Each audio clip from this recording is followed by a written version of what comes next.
कभी महसूस किया है वो डर जब आप एक अंधेरी सुनसान सड़क पर हों और आपको लगे कि आप खो गए हैं? जरा सोचिए, अगर ये सिर्फ एक एहसास ना हो, क्या हो अगर कोई चीज, कोई शक्ति जानबूझकर आपको भटका रही हो, आपके दिमाग से खेल रही हो और आपकी ही थकान और डर को अपना सबसे बड़ा हथियार बना रही हो? ये एक लाइन, बस यही एक लाइन इस पूरी कहानी का सार है। ये किसी आम भूत प्रेत की कहानी नहीं, ये एक बेहद शातिर, एक साइकोलॉजिकल शिकारी की कहानी है। तो चलिए इस छलावे के रहस्य की परतों को खोलते हैं। आज हम समझेंगे कि इसके शिकार रात के मुसाफिर ही क्यों होते हैं, ये छलावा आखिर है क्या भला, इसका शिकार करने का तरीका क्या है, इसका सबसे खतरनाक रूप कौन सा है और सबसे जरूरी, इससे बचा कैसे जाए। तो पहला सवाल, छलावे का शिकार बनता कौन है? वैसे तो कोई भी बन सकता है, पर कुछ हालात ऐसे होते हैं जो इसे सीधे सीधे दावत देते हैं। और जो कहानियां हमारे पास हैं वो इसके पसंदीदा शिकार की एक बहुत साफ तस्वीर दिखाती हैं। तो इसका आदर्श शिकार कैसा दिखता है? देर रात का सफर, जबरदस्त थकान और एक कमजोर मानसिक हालत, चाहे वो बस में थके हारे स्टूडेंट्स हों या फिर कार में नशे में धुत दोस्त। दोनों ही मामलों में लोग अपनी सबसे कमजोर हालत में थे और बस छलावा इसी एक पल का इंतजार करता है। अच्छा, अब जब ये समझ गए हैं कि शिकार कौन बनता है, तो असली सवाल पर आते हैं। ये छलावा आखिर है क्या चीज? चलिए इसे डिकोड करते हैं।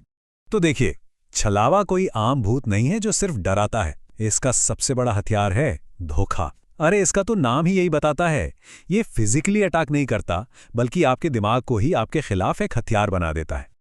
और ये रहा इसका पहला और सबसे असरदार जाल, टाइम लूप। बस वाली कहानी में क्या होता है? ड्राइवर घंटों गाड़ी चलाता रहता है, लेकिन घूम फिरकर बार बार उसी जगह वापस आ जाता है। सोचिए, ये लूप किसी की भी हिम्मत और उम्मीद को कैसे तोड़कर रख देगा। आपको यकीन दिला देगा कि यहां से निकलना नामुमकिन है। पर कहानी सिर्फ रास्ता भटकाने पर खत्म नहीं होती। नहीं, इसका तरीका इससे कहीं ज्यादा गहरा और कहीं ज्यादा खतरनाक है। इसका असली हमला होता है आपकी सोच पर, आपकी भावनाओं पर और आपके आपसी रिश्तों पर। यह सीधे सीधे हमला नहीं करता, इसका एक पूरा स्टेप बाय स्टेप प्लान है। पहला स्टेप, आपको बाहरी दुनिया से काट देना। दूसरा, अजीब अजीब भ्रम पैदा करके आपको थकाना। और तीसरा और सबसे खतरनाक, आपके ही दोस्तों के मन में आपके लिए शक पैदा कर देना। आखिरी मकसद कि शिकार आपस में ही लड़ भिड़कर एक दूसरे को खत्म कर दें। और ये स्लाइड दिखाती है कि छलावा कितना स्मार्ट है। वो हर शिकार के लिए अपना जाल बदलता है। बस वाले मामले में जहां बहुत सारे लोग थे, उसने एक पूरा इमोशनल ड्रामा रचा। एक गांव, एक मर्डर, ताकि सुशील सर को पूरी तरह से तोड़ा जा सके। और कार वाले मामले में सिर्फ एक डरावना ढाबा और कीड़े वाला खाना ही उन दोस्तों में फूट डालने के लिए काफी था। अगर आपको लग रहा था कि एक साधारण छलावा ही बहुत खतरनाक है, तो अब बात करते हैं उसके सबसे खौफनाक, सबसे ताकतवर रूप की, अमावस का छलावा। जरा इस टेबल पर नजर डालिए, फर्क बिल्कुल साफ है। जहां एक नॉर्मल छलावा बाहर से इल्यूजन्स क्रिएट करता है, वहीं अमावस का छलावा आपके ग्रुप में ही शामिल हो जाता है। वो बड़े ग्रुप्स को टारगेट करता है और उसका मकसद सिर्फ भटकाना नहीं, बल्कि हत्या करवाना होता है। ये एक शिकारी से एक सीरियल किलर बनने जैसा है। और यही वो चाल है जो इसे सबसे ज्यादा खतरनाक बनाती है। ये आपके किसी दोस्त या साथी का भेस ले लेता है। बस वाली कहानी में उसने क्या किया? सबसे थके हुए स्टूडेंट श्याम को मारा, उसके शरीर पे कब्जा किया और फिर एक दोस्त बनकर अंदर से ही सारा खेल कंट्रोल करने लगा। यह है उसकी रणनीति का पहला कदम।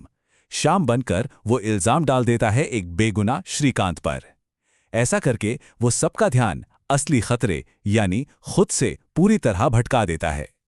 और फिर जब उसका काम हो जाता है, तब वो अपनी असली पहचान बताता है।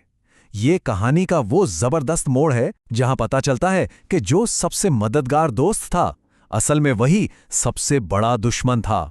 और आखिर में वो अपनी पूरी फिलॉसफी का खुलासा करता है। वो कहता है कि वो लोगों को मारता नहीं है, वो तो बस इतना डर पैदा कर देता है कि लोग खुद ही एक दूसरे को मार डालें।